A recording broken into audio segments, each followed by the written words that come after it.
naman?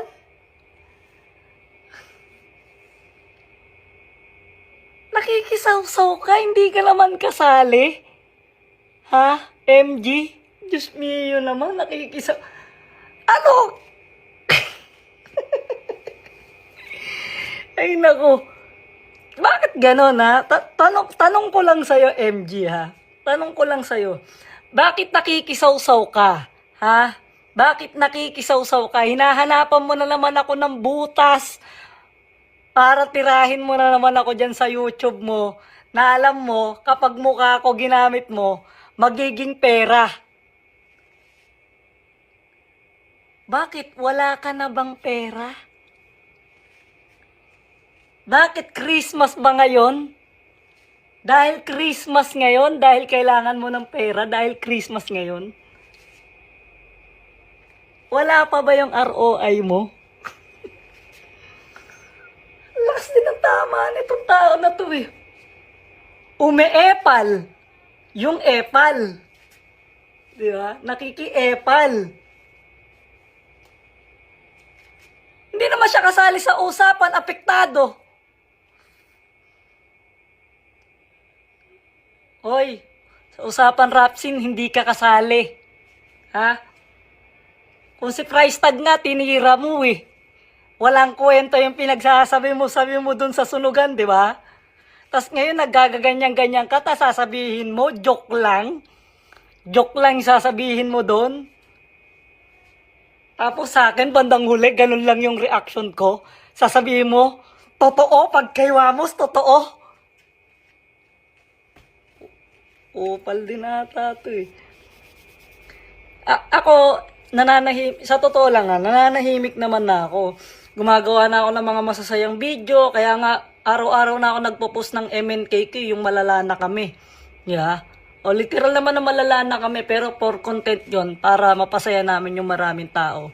Di na kami nagko-content ng kung ano-ano sa Facebook. Ngayon na lang ulit, dahil nangungupal ka. Yeah. Nakita mo lang kaming popular na Smaglas? Sa searching dito sa Meta, nakita mo lang kami popular, titirahin mo na.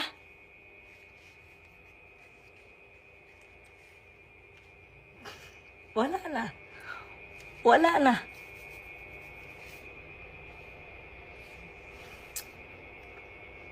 Kung tutusin, ayoko na naman ulit pumatol.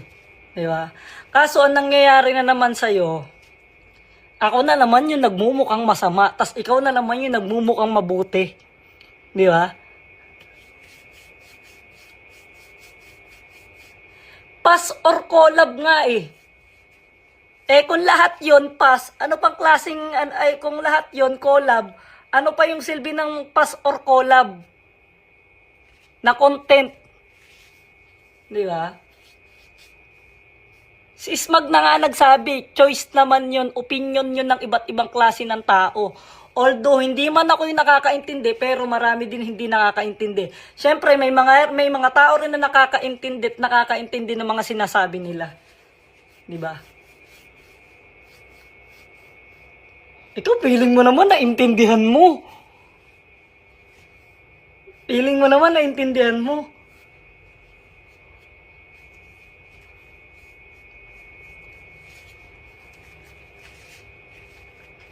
Totoo sa iyo, ako naman pahabain to. Sadyang nagkukupal lang yung isa rito. Kahit hindi naman kasali dito, nakikisyoso ang gago.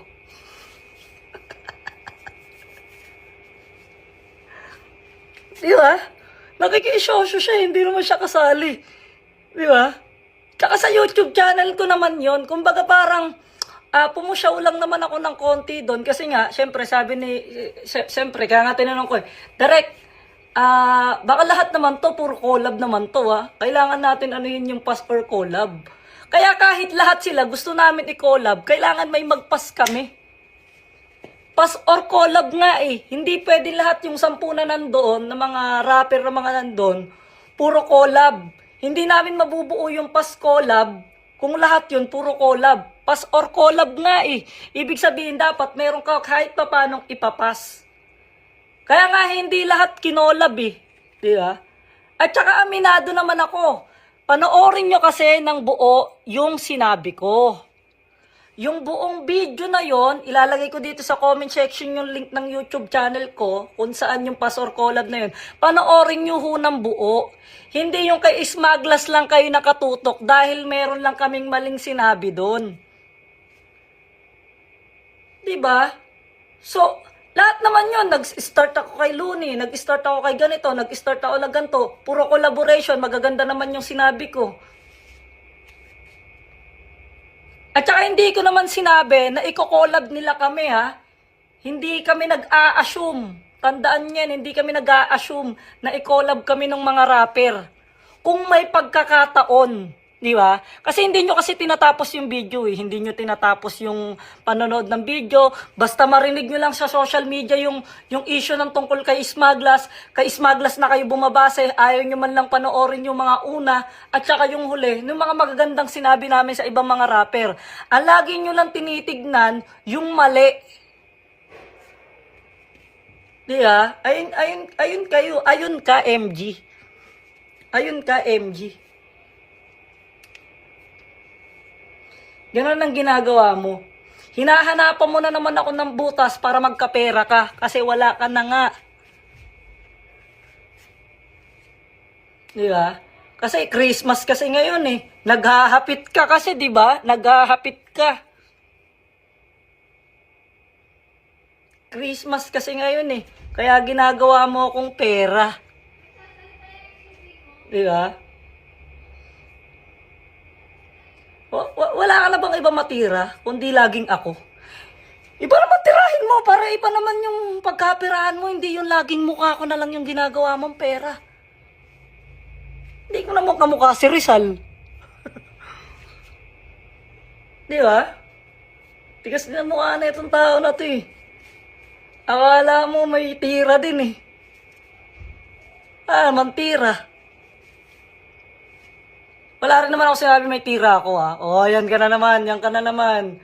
Wala akong sinabi may tira ako ha.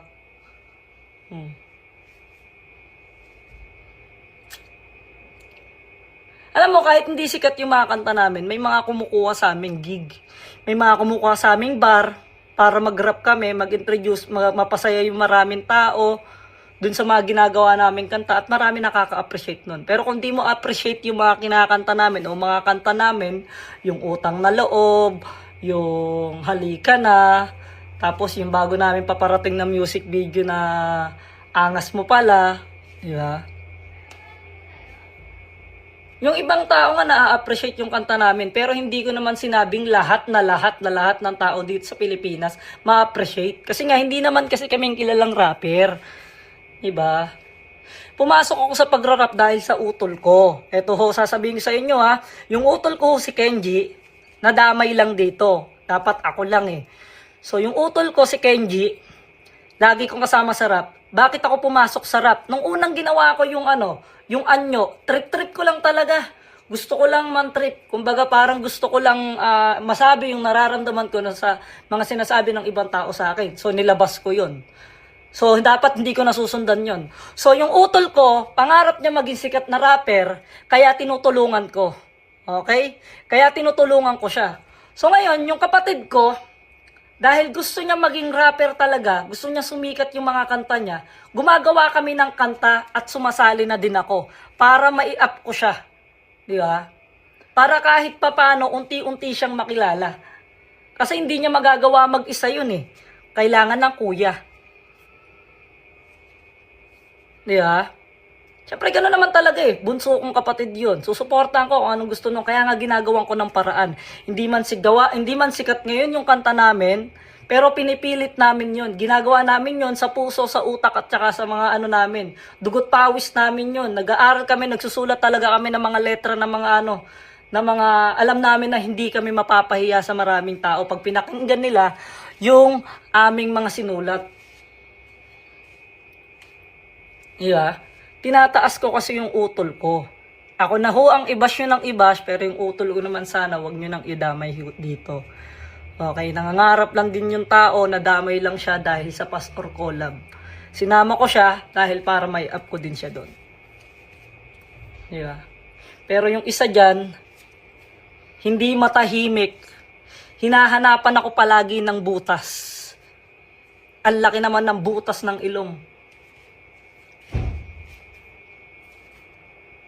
Di ba? Siguro ako, hindi naman ako mataas na ano eh. Humihingi din ako ng pasensya kung ano man yung mga mali kong sinabi about kay Ismaglas. O pare, Ismaglas. O, pasensya na. Sa mga tao po sa tao po mga nasaktan sa mga sinabi ko, pasensya na din ho. Pero hindi ko matatanggap yung tinira mo na naman ako, MG. Di ba? Nananahimik ako, titira